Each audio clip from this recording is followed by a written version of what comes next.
Welcome to this lightning-fast explainer on ancient systems. Today, we're looking at wilderness logistics in Numbers 9. We're going to dive right into how the ancient Israelites managed some surprisingly complex legal exceptions and navigated an unpredictable desert. I mean, think about it. How you actually coordinate hundreds of thousands of people on the move with absolutely zero modern technology. It's kind of like a giant puzzle.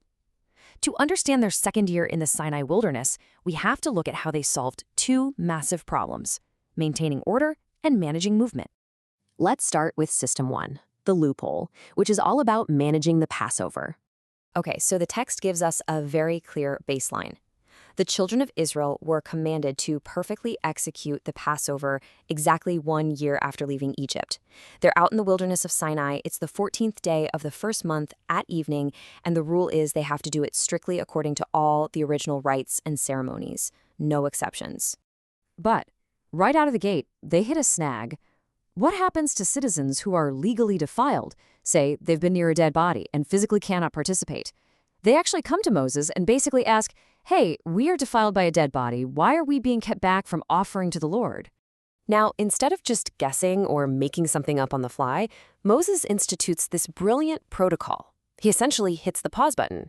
He tells the men to stand still so he can wait and hear exactly what the Lord will command for this specific edge case. And the result is this really fascinating legal loophole. Instead of the standard Passover on the 14th day of the first month, they get a second Passover exception. If you were unclean from a dead body or off on a far journey, you were granted a 1-month extension to the 14th day of the second month. But here is the absolutely crucial point. The exception was only for the calendar. The rules themselves, totally non-negotiable. They still had to eat it with unleavened bread and bitter herbs, leave none of it until morning, and they couldn't break a single bone. It had to be kept according to all the original ordinances. The grace was in the timing, you see, not the standard. So while there was grace for folks who were genuinely defiled or traveling, willful avoidance was a totally different story. If you were clean and just forbore keeping it, you'd be cut off from your people. And what about a stranger sojourning with them? If they wanted to keep the Passover, they just followed the exact same single ordinance. Seamless integration under one unified law. All right. Having solved the legal hurdle, let's dive into System 2, the divine GPS, or following the cloud. How do you navigate a trackless desert?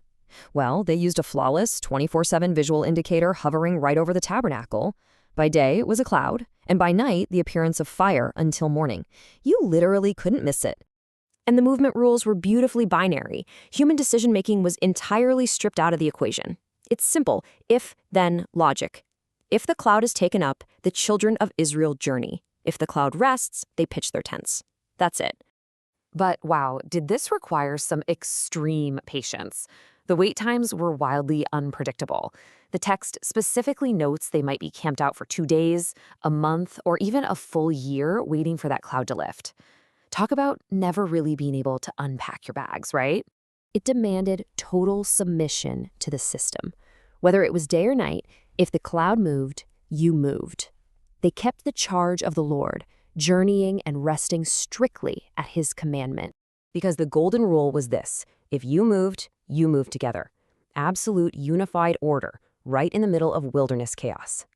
From those second-month Passover loopholes to completely unpredictable year-long travel delays, this ancient society was built on total unified obedience.